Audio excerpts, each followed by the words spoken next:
Friends, entertainment में आपका स्वागत है। सब्सक्राइब बटन को प्रेस कीजिए, बेल आइकन को भी दबा दीजिए, ऐसे ही नई नई वीडियो आपके पास जल्दी से पहुंच सके। अब स्टार्ट करते हैं वीडियो। ये कहानी 17 साल के जिमी की है, जो कि दिवाली की छुट्टियां मनाने अपनी मौसी के घर कोची जा रहा था।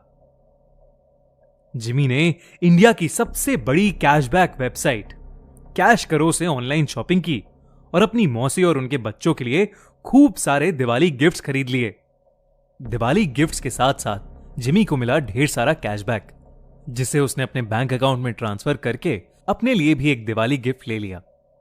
जिमी का परिवार उसकी मौसी के गांव में घुसा ही था कि जिमी को बहुत तेज प्यास लगी और उसके पापा ने साइड में एक दुकान पर गाड़ी रोक दी। वहां से थोड़ी ही दूर जिमी के पापा को कुछ लोगों की भीड़ दिखी। वो आसपास खड़े लोगों से पूछने लगे कि भीड़ क्यों लगी हुई है। कोई कुछ जवाब देता, उससे पहले ही जिमी की नजर भीड़ के बीच में पड़ी एक औरत की लाश पर चली गई। उस लाश को देखते ही जिमी को ऐसा लगा कि कोई परछाई उसे छूकर गुजरी। तभी जिमी का ध्यान सड़क पर पड़ी उस औरत के सजने संवरने के सामान पर गया। उसने सबसे नजरें चुराते हुए वहां से एक कड़ा उठा लिया। इतनी देर में जिमी के पापा उसे बुलाने लगे। उसने जल्दी से वो कड़ा अपनी पॉकेट में रखा और वहां से चला गया। अपनी मौसी के घर पहुंचने के बाद जिमी सबसे थोड़ा अजीब अजीब सा बिहेव करने लगा। उसके घर वालों को लगा कि वो सड़क पर उस लाश को देखकर बहुत डिस्टर्ब हो गया है, पर जिमी का ध्यान अभी भी उसके पास रखे उस कड़े पर था। वो अपने कमरे में शीशे के सामने उस कड़े को पहन के देखता और मुस्कुराता रहता।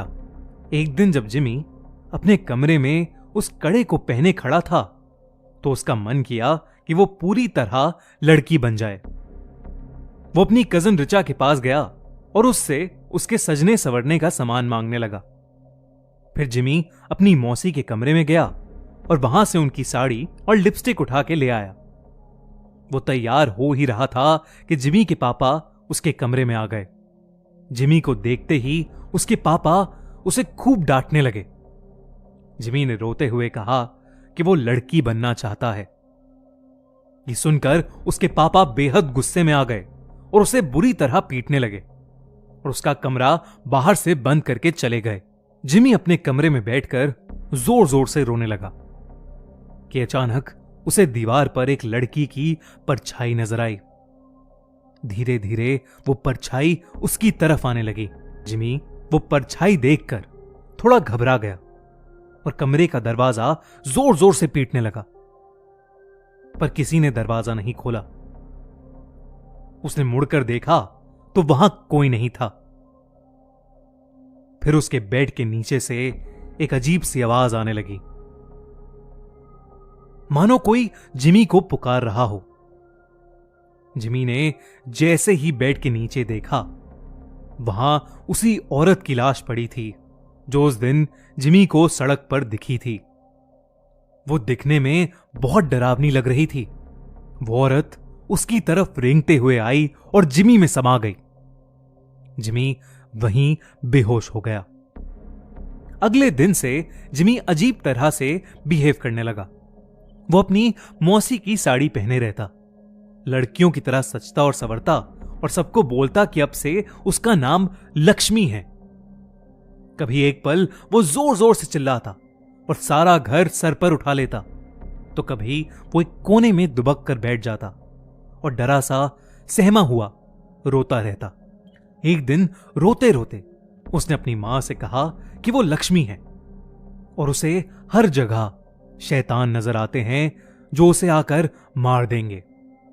उसने कहा कि उन शैतानों के पैर उल्टे हैं, दांत खून से सने हुए हैं और लंबे लंबे नाखून हैं जिनसे वो उस पर हमला करना चाहते हैं।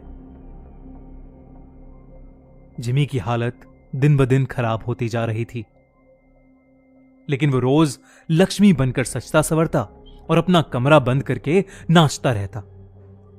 उसके घर वाले समझ नहीं पा रहे थे कि उसके साथ क्या हुआ है और वो अपने आप को क्यों लक्ष्मी लक्ष्मी कहे जा रहा है। जिमी के पापा मदद के लिए आस पड़ोस में पूछने लगे।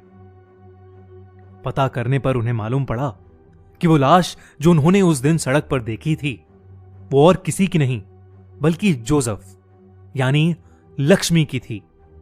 जोसेफ एक लड़के से प्यार करता था और उसने अपना नाम बदलकर लक्ष्मी भी इसीलिए रखा था। वो दोनों एक दूसरे से शादी करना चाहते थे, लेकिन जोसेफ के घर वालों को यह मंजूर नहीं था।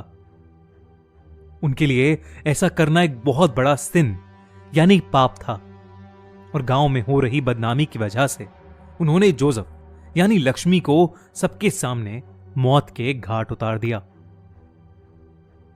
ये बात सुनकर जिमी के पापा के रोंगटे खड़े हो गए।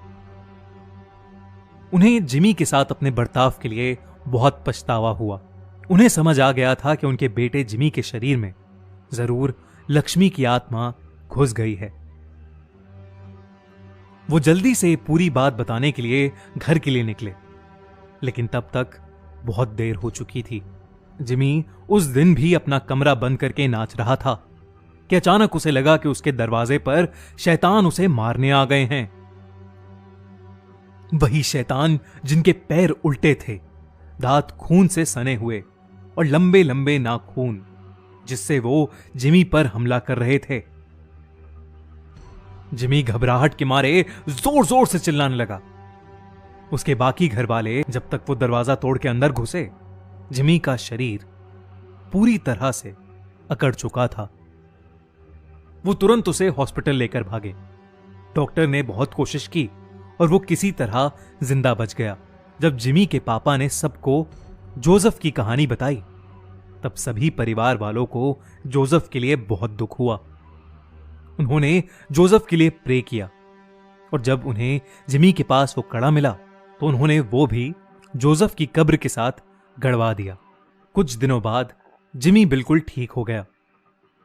आज उसे लक्ष्मी के बारे में कुछ भी याद नहीं, लेकिन लक्ष्मी की तरह कई ऐसे लोग हैं जिनको गलत समझा जाता है और उन्हें उनकी चॉइस के लिए सोसाइटी का बहुत बुरा बर्ताव सहना पड़ता है।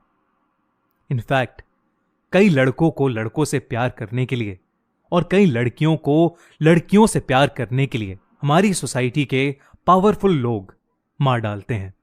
ये कहानी भले ही एक काल्पनिक कहानी है, लेकिन इस कहानी में एक बहुत इंपॉर्टेंट मैसेज छुपा है। सबको प्यार करने का हक है और हम सभी को हर इंसान के प्यार की रिस्पेक्ट करनी चाहिए। अगर आप हमारी बात से